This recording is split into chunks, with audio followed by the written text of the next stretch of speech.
It's Midday Live on TV3. I am Wendy Lai. In the headlines this afternoon.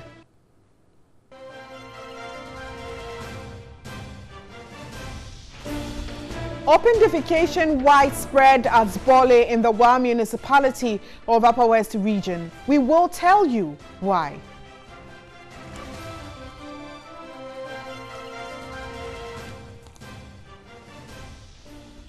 Research consultants Dr.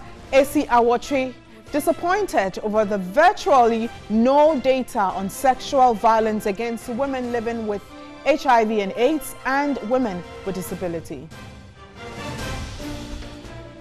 And also in this bulletin, we have stories which recognize motherhood and their influence in society to mark Mother's Day.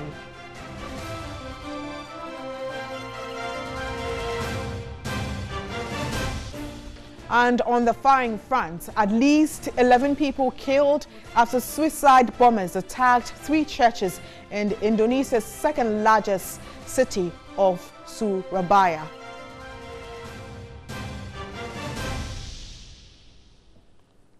I've got details of these stories and many more, including sports and entertainment, coming up shortly. Do stay with us. Let's start with our stories now, and we're setting off from Gurupe in the Wa East district of the Upper West region, where we're talking about open defecation. Here, a community toilet is in a deplorable state, and the sanitary facility, which was constructed in 2003 by government with support from the European Union 5th Micro Projects Program, has developed dangerous cracks 15 years after its construction. Here's a report by Yakubu Abdul Ghaffar. The facility, aside the dangers it posed, is inundated with rubbish as there is no proper dumping site for residents. Some residents now practice open defecation as a result of the deplorable condition. They have also abandoned the small town water system in the community because, according to them, it is salty. Disappointed residents who lamented about the situation have appealed to government to come to their aid. They don't clean it, and it has also developed cracks with rubbish inside. Even though we have personal toilets in the various houses, but this is the only community toilet that we are having. Looking at its stage, in fact, it's very terrible. There are cracks all over. Even dangerous creatures are inside. Even me, myself, will not allow my goat to go inside here because it may be harmed. The Wa East District Chief Executive Moses Jotier said the district will benefit from some 6 institutional latrines under the Government Sanitation for All program, of which Goripie will be a beneficiary. Program Director of the Integrated Action for Community Development, Integrad Amin Yahya, under the Voice for Change program, expressed concern about the approach by government in providing toilet facilities to communities. And we need to actually also work with the politicians, because sometimes they make promises in the communities. When I win, I will provide you with toilet. When I win, that approach is not good, because the management becomes a problem. Who will manage that facility? So the issue of communal toilets shouldn't be encouraged at all. We should rather promote the household latrines, where people will construct their own latrines, own the latrine, and then also take charge of the operations and maintenance of that facility. S&V Country Program Coordinator Eric Banye said the V4C program has 3 components for which S&V is working with 12 civil society organizations across Ghana. The first component deals with capacity building for civil society organizations to have the capacity to be able to make an influence in policy development. The second component deals with evidence generation, which we will use to ensure that we advocate for proper policy development in the 3 areas. And the third component is for the civil society organizations to be able to use this knowledge, this evidence, and the capacity to advocate. And residents of Bole in the Wa municipality of the Upper West region have resorted to open defecation as the only community toilet is in a deplorable condition. A household toilets project in the community has also been abandoned for the past 3 years. After completion, viewers are advised visuals coming up may be disturbing. Here's another report by Yakubu Abdul Gafar. Bole is one of the largest communities in the Wa municipality with a population of over 3,000 inhabitants. However, water and sanitation issues still remain a major challenge for residents, and open defecation tops it.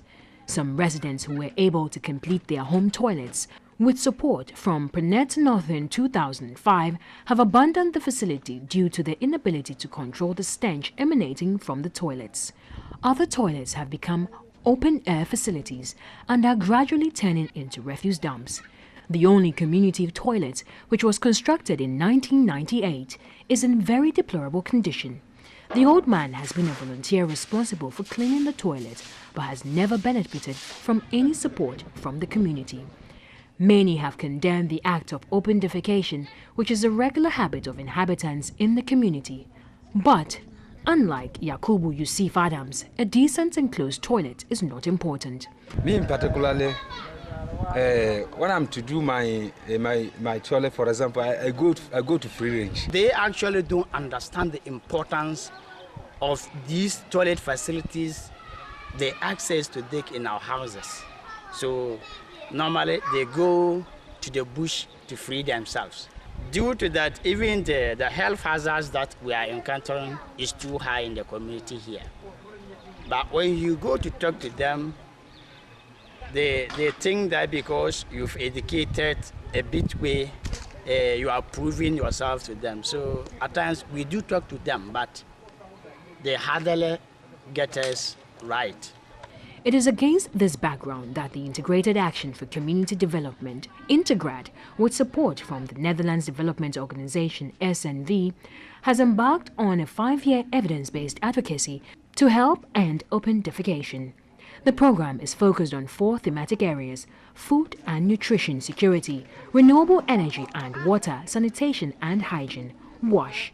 The program is ongoing in 6 countries, including Ghana. Eric Barnier is SNV Country Program Coordinator in Ghana.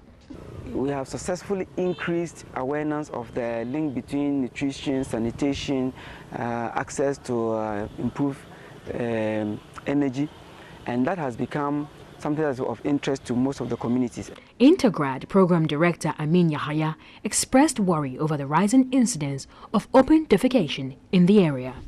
Open defecation, we all know, brings about bad health. It brings diseases, cholera, diarrhea, and what have you. All those things are as a result of open defecation. And here in Accra, the Sanitation Monitoring Task Force of the Accra Metropolitan Assembly has arrested 15 persons for engaging in open defecation. The suspects have been arraigned before the La Sanitation and Motor Court here in Accra. Open defecation is still prevalent in the country despite the health implications on society. In 2017, Ghana ranked among the top 10 countries worldwide with the highest percentage of its population without decent toilets.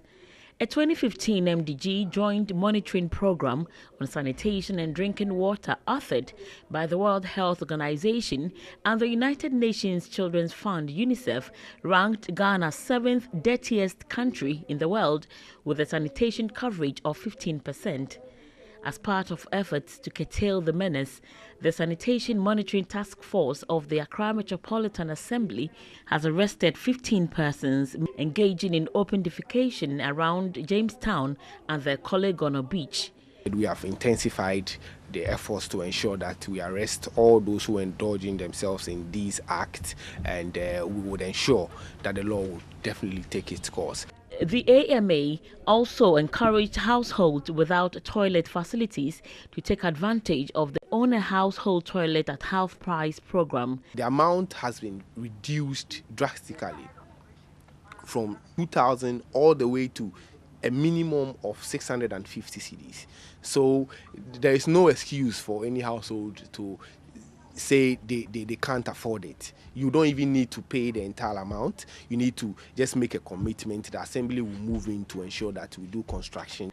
The assembly also warned resident and public toilet operators who discharge liquid waste in public drains to desist from the practice. You're still watching Midday Live, and the Ghana Health Service has warned of a possible cholera outbreak with the onset of the rains. The public have been advised to take personal precautions to prevent infection. In the following reports, Catherine Frimpoma exposes the insanitary conditions in some markets and the serious health implication it poses to the public. Most markets in Accra are well structured. However, the population of traders by the roadside is huge. It unfortunately remains the preferred choice for many due to the easy access and affordability. Conditions here at the Malamata markets are worrying. In the midst of this very dirty, smelly place, all manner of vegetables, fruits and other commodities are traded. Traders here are not oblivious of the health implications. Oh, well, you're drunk when you did it. You come cry what that bed. I might see how I die. Not it's here. And I am sorry. I told you. Yeah, we tried Biania would decry now once and so and Our food is always contaminated by flies, but we don't have an option. They blamed the Metropolitan Assembly of neglecting their duty to clear the refuse, even though they pay. But I about you will be all the 5 cedi. You also 2 cedi. We pay not less than 10 cedis a day, yet they do not come to clear them. Last week, your mama says, what dog beba, AMA beba. Into my say, Malate and the cool. Once you are bar, where do we say? I said, yet you are bola, no, 2 cedi. We are tired of this filth here. They gather a lot of revenue from us, but yet they do nothing.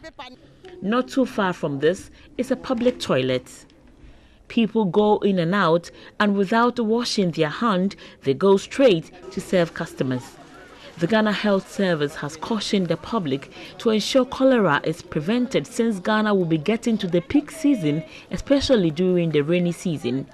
Cholera is an acute watery diarrheal disease that can kill within hours if left untreated. It is caused by eating food or drinking water contaminated with a bacterium called Vibrio cholerae.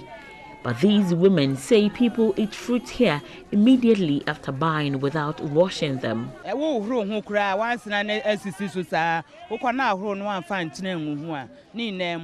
The mangoes are exposed to flies. You have to wash with salty water or risk being sick. Cholera can be prevented by improved environmental sanitation, personal hygiene and drinking safe water, and frequent hand washing with soap and running water. Ghana experienced its highest cholera outbreak in 2014 when the Ghana Health Service recorded a total of 28,975 cases with 243 deaths. This indeed is another heartbreaking event waiting to happen. Catherine Frimpoma, TV3, Accra. To some stories, and the demolished slum around the Red Cove Flats at Medina is to be developed into a market and a lorry park. The project, according to the La Nkwantanan Medina Municipal Assembly, will provide alternative business locations for traders and drivers along the Medina-Adenta Road. Catherine Frimpoma has the rest of the story. The Nkwantanan Medina Municipal Assembly adopted a more radical approach to dealing with the squatters this time around.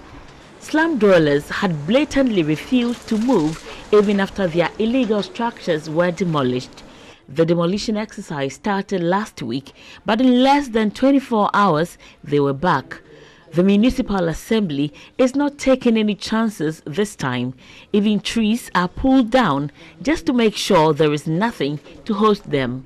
We've managed to talk to Zoom Lion, and they came with about 10 trucks, and they are conveying the material from site to the dumping site, and we believe that if you are able to do that, then we'll let the police also take control of the whole area. So this time they won't get access to the materials that they use to reconstruct back.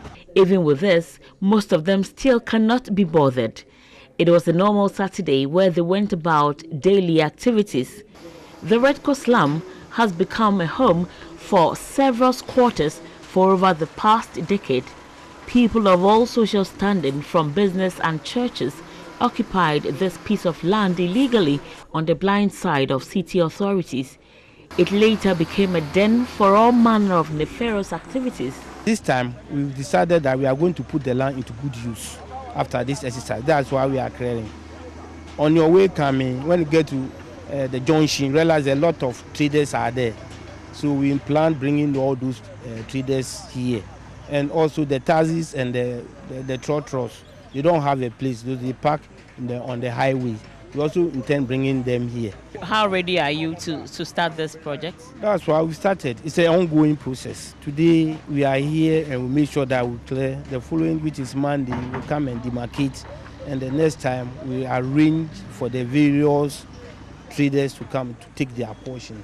Meanwhile, the situation turned into a good business day for scrap dealers. For Yalbefi, today is more of a Christmas day. Oh,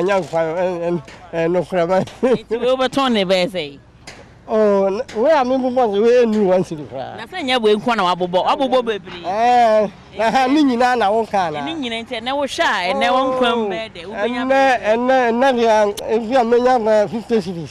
On a normal day, you could sell this for 10 cedis, but with what I have, I will make more than 50 cedis today, which doesn't happen every day.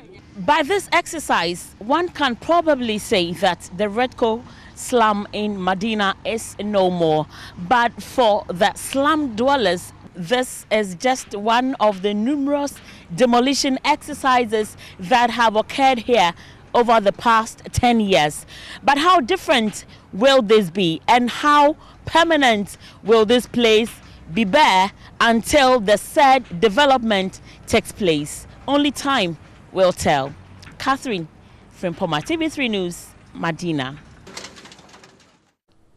And hundreds of people who did not procure lands from the Osudoku traditional area in the Shai Osudoku district of the Greater Accra region risk losing their investments as the traditional council has secured a court order to demolish such buildings. According to the council, the move is as a result of continuous encroachment of the lands in the area.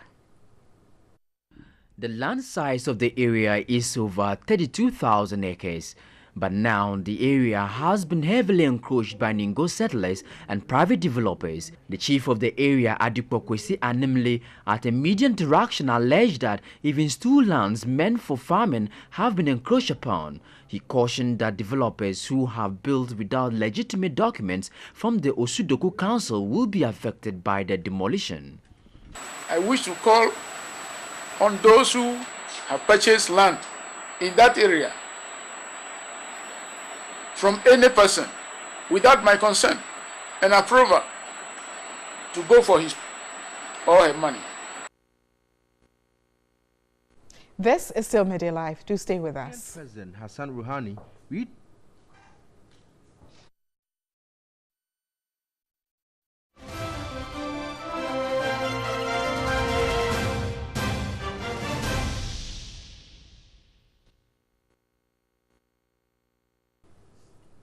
Thanks for staying. It's still Midday Live. A consultant, Dr. A.C. Awoche, has expressed dismay at the virtually no data on sexual violence against women living with HIV and AIDS and women with disability. She was speaking at a policy dialogue on gender inclusion and Voices Sustained project spearheaded by FIDA Ghana in partnership with Star Ghana.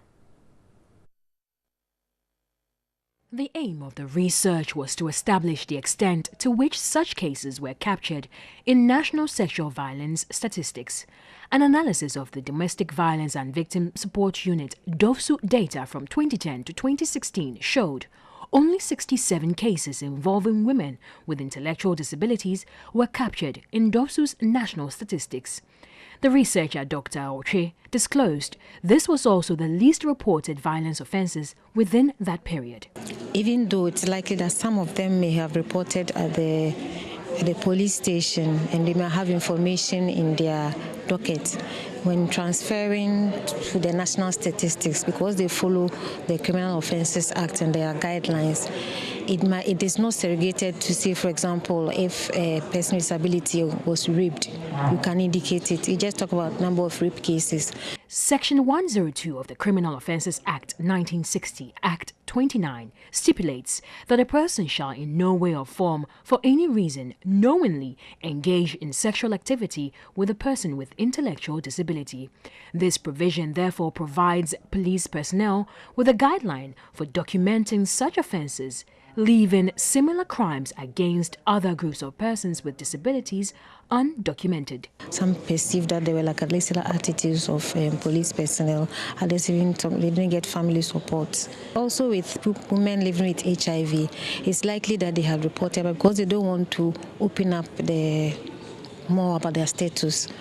They could report, but it will be devoid of their status. So they could report an offense, but they might not say that they are HIV positive. The acting director for the International Federation of Women Lawyers, FIDA Ghana, Susan Ayete, was of the view, in spite of the law, the plight of persons with disability in Ghana has not improved. When we looked at even a smaller group of people we're working with, and we tried to find out how many women amongst the group, had education up to a tertiary level. Out of the 15 people, 8 men had and only 2 women had education. And perhaps it could be in communities where even you don't have, courts or legal aid or SHRASH or all these services, state actors available to give them that support. So they are suffering in silence. The Gender Inclusion and Voices Sustained project was started as an answer to the issue of institutional exclusion in statistical data of a very significant group of women and girls. The FIDA Ghana partnership with Star Ghana project is a national governance initiative concerned with supporting civil society and citizenry engagement with elected officials and state actors for improved political social service delivery.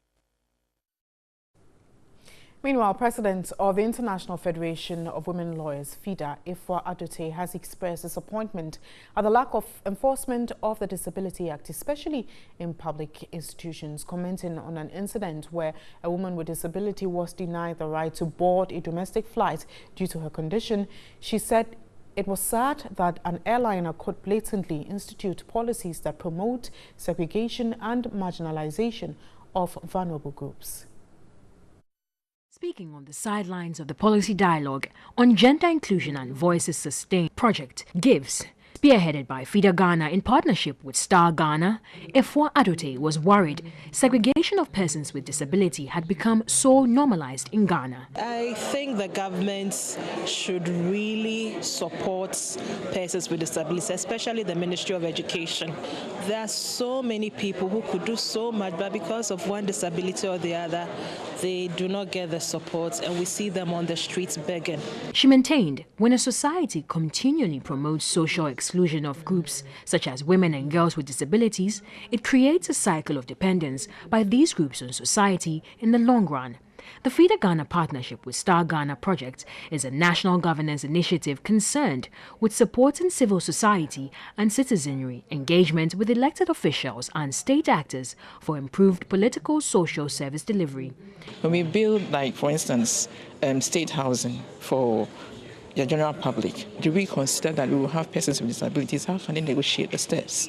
There have been quite a high incidence of, death amongst persons with disabilities who have hearing impairment. There's no sign interpreter, and so there's this assumption that if they say my stomach is hurting me, then it means it's just a simple stomach ailment. The Disability Act 715 was passed in 2006. However, award-winning visually impaired journalist Paul Anoma Kodie says the impact of the act is almost non-existent on the grounds.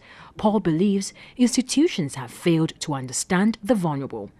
I standing here, an old man like me, sometimes I even go to hospital and the one who accompanies me will just enter the consulting room with me. The doctor will not say anything. Then the doctor will go ahead and ask the one I came with that what is wrong with him. Akushika is a sign language teacher who has been deaf for most parts of her life. She is always left in the dark at major events when she is not accompanied by an interpreter. I have a daughter, so anytime she is sick and I take her to the hospital, it's very difficult to communicate with the doctor. She laments until her encounter with the news team, she was unaware that the Disability Act had already been passed. Adding, the challenges she has faced all her life gave her no indication that there was a law which protects the rights and responsibilities of persons with disability in Ghana. All right, so today is Mother's Day and we're celebrating mothers. It's now time to bring you some stories we've worked on. You're amazing. She is motivational. She makes you optimistic. She calms your tensions. Always there to help you, embracing you with love. She is real. She is a mother. She is selfless. Selfless mother.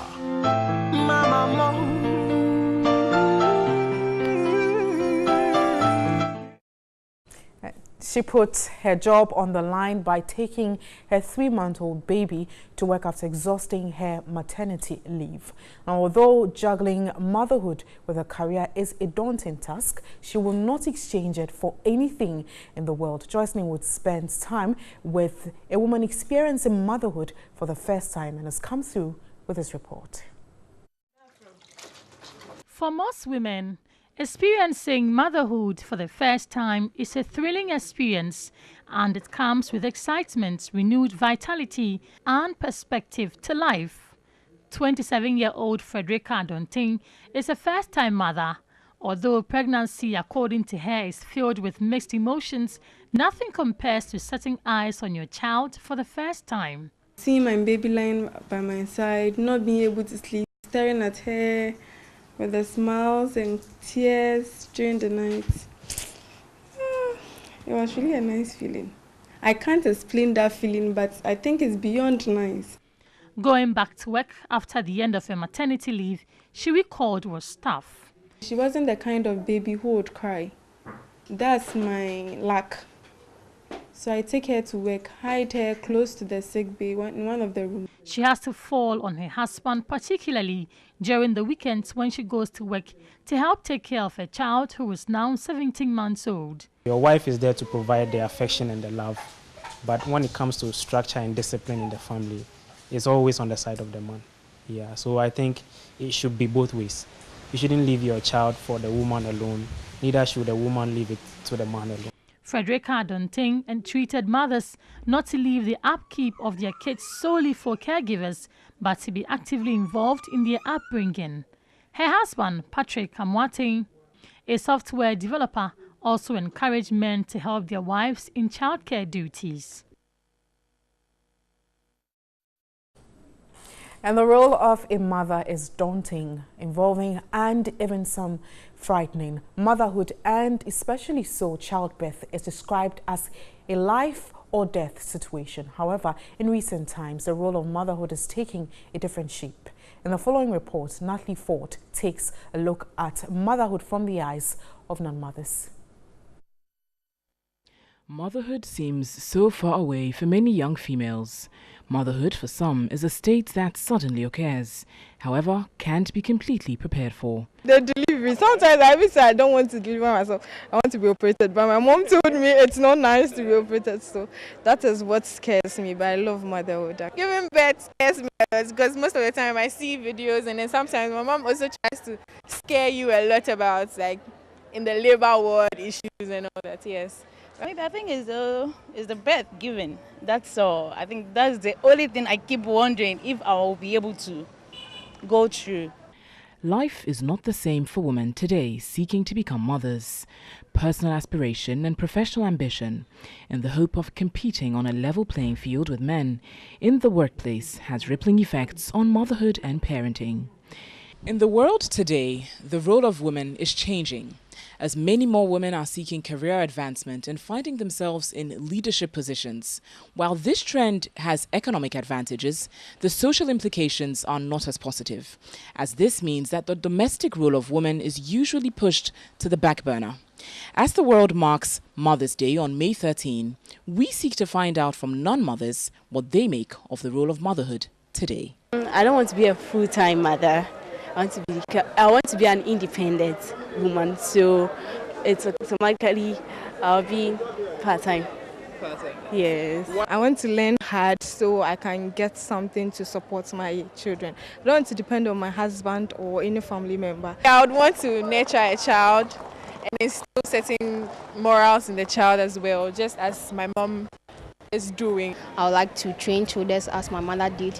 In fact, everything she taught me, I would like to practice it in my mother. I want to be a successful journalist in future, so I can't just put my aspiration aside and then devote myself into becoming a full mother. Mavis Midday is a mother of one.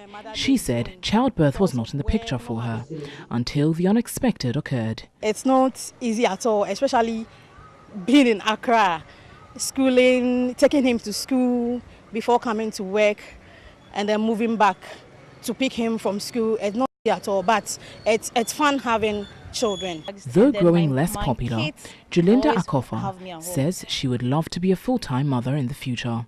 Mothers, parents don't have time for their kids. They come home late, they overwork, and then they come home late. So sometimes it affects the children. I can see that. So with me, I'll prefer to get everything I want at this time and then get everything I want before I get into it, so that my children will have the love I have for them, will always see me around them. The role of a mother in society is great and inspiring. Despite the fear associated with childbirth, the thrill of motherhood seems to be the prize that will lead many mothers to be on to motherhood while seeking to climb the corporate ladder. Natalie Fort, TV3 News, Accra. And Ghana has ratified to a host of international conventions that safeguard the rights of women. These have been reinforced by existing legislations and constitutional safeguards that are tailored to address the peculiar needs of women. But some of these have helped to remedy marginalization and social exclusion. That's the question we've been asking. Catherine Frimpoma has been probing. Inequality continues to undermine local and national efforts intended to reduce poverty and promote equitable development. The intentions are right, but implementation is a challenge. Then again, there's a disconnect.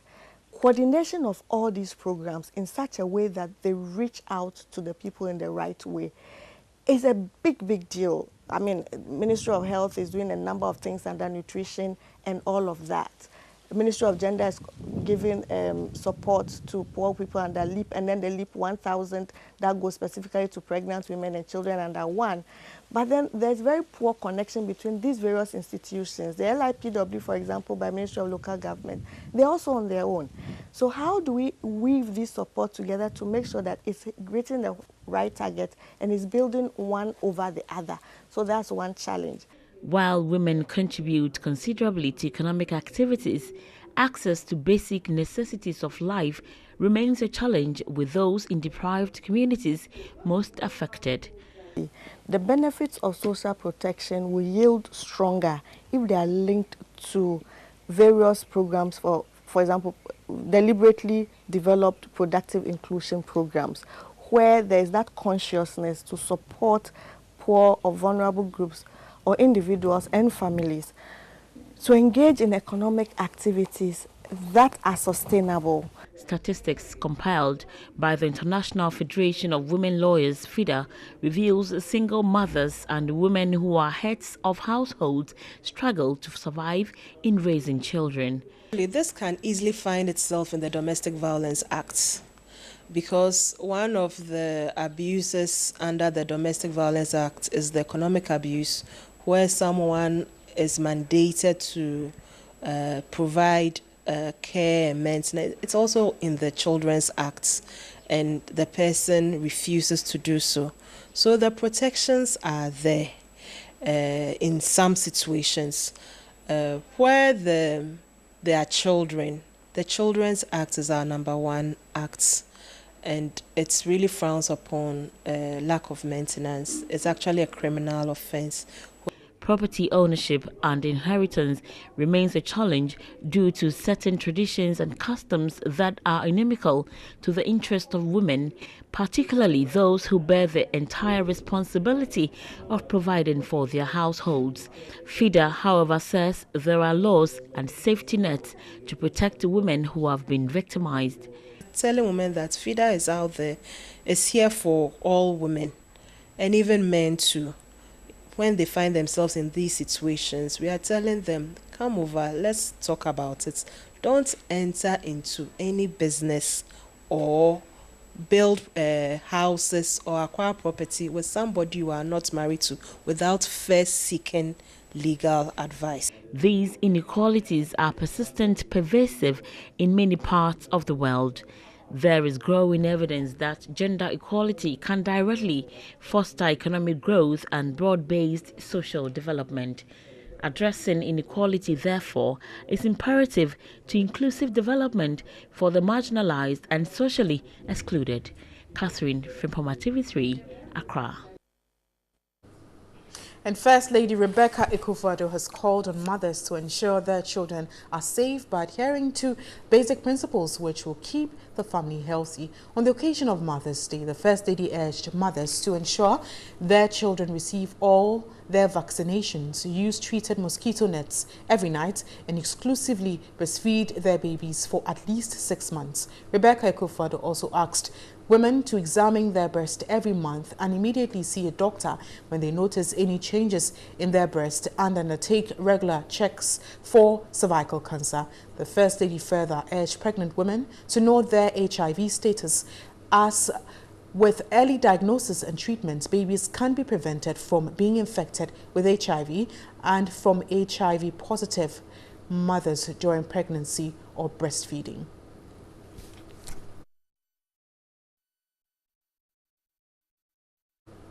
Meanwhile, former First Lady Lordina Mahama has commended matrons of orphanages across the country for serving as foster parents to orphans. The former First Lady said such matrons deserve to be celebrated for the love they show to the needy. According to her, the Lordina Foundation will continue to support orphanage homes as they build a conducive home environment for children who find themselves there. Lordina Mahama implored Ghanaians to develop a culture of kindness, put a smile on the faces of the needy, and extend a helping hand to their neighbors.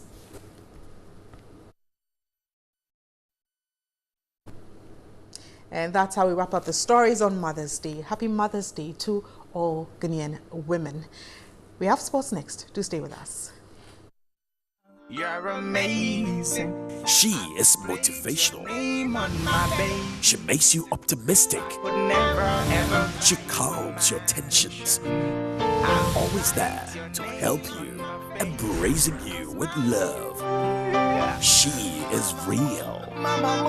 She is a mother. She is selfless. Selfless mother.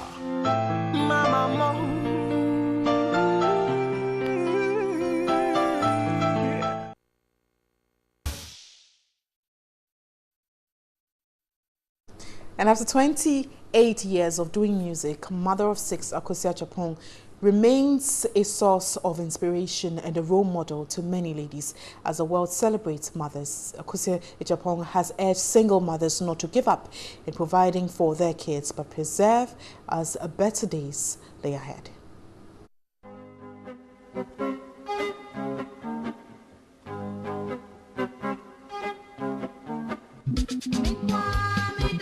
I'm a mother of 6, and I have 4 at the university, And yeah, so I can say that I've been a very good mother, whereby when people see my children, they say it all. Because as a mother, your children should be respectful. The children should be obedient.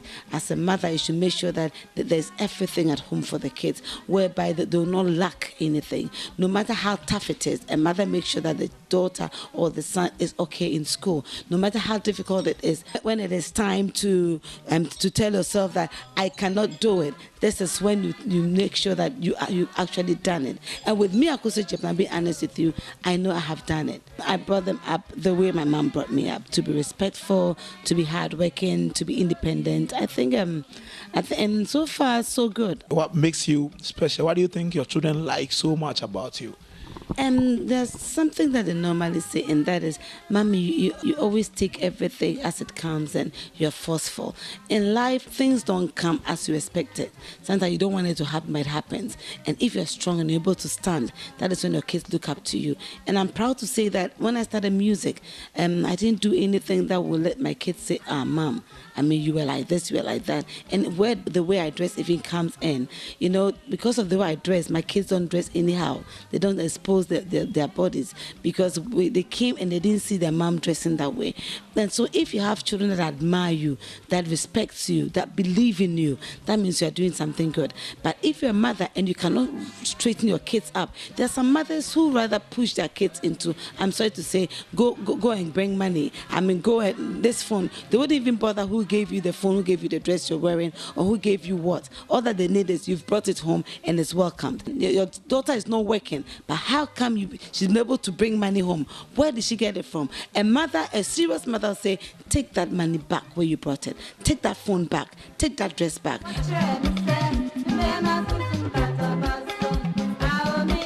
As a mother, the M means you're able to maintain your home, and then the O, to organize everything that goes on in the home.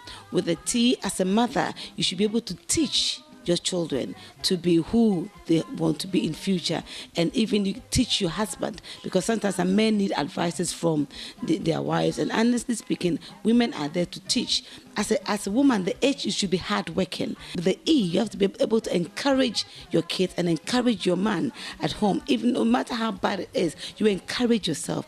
I'll be able to do it. Even without a man with you being a single parent, you encourage yourself. I am doing well. I'm going to do it. My kids are you're going to be a doctor, you're going to be a nurse. And the R, you should always be ready to tell yourself that whatever comes, and the most important thing about the R that I like is to be responsible. My name is Akoso Japan, and all that I can say is keep watching TV3. And as today's Mother's Day, Mommy Mo, we are grateful.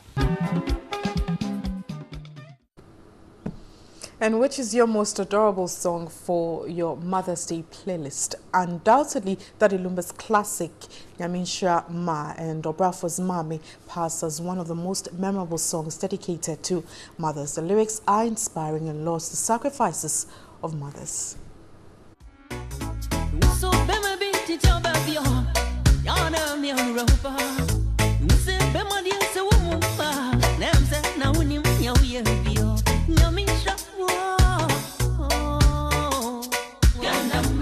Just to throw you back into time a bit, this classic Mother's Day song by High Life legend Charles Kojo Fosu aka Daddy Lumba is titled Nyaminsha Ma. From Lumba's Abenwaha album released in 1998, Nyaminsha Ma, which translates God Bless Women, one of the greatest work of Charles Kojo Fosu.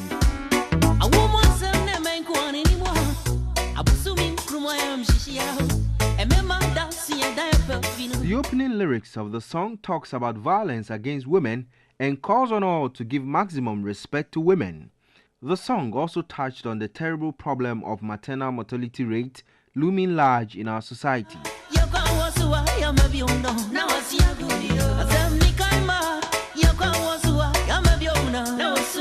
composer again asks for God's blessing for all women, most especially the Ghanaian woman. Nyaminsha Ma undoubtedly has inspired many women and will certainly remain relevant in decades to come.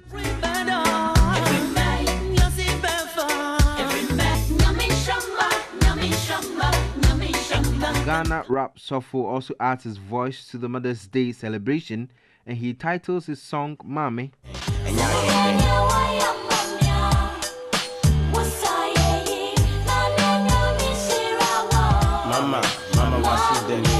Mame, composed in the early 2000s, Obrafour takes Ghanaians on a journey into his upbringing and the positive influence of his mother in his life and career. Obrafour also lauds the sacrifices and unconditional love of mothers in his classic. As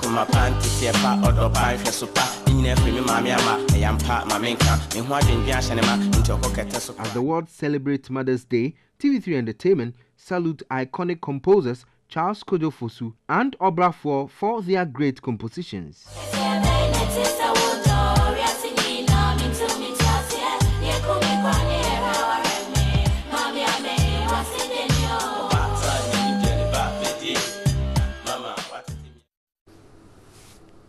So that'll be all for this afternoon. Once again, a happy Mother's Day to all Guinean women. To my mother especially, I love you so much and thank you for always being there. And every woman who's impacted my life positively, I'm grateful. To my studio director, Brenda, a happy Mother's Day to you. Do have a lovely afternoon and enjoy your day. Thanks for watching. Enjoy the rest of our programs.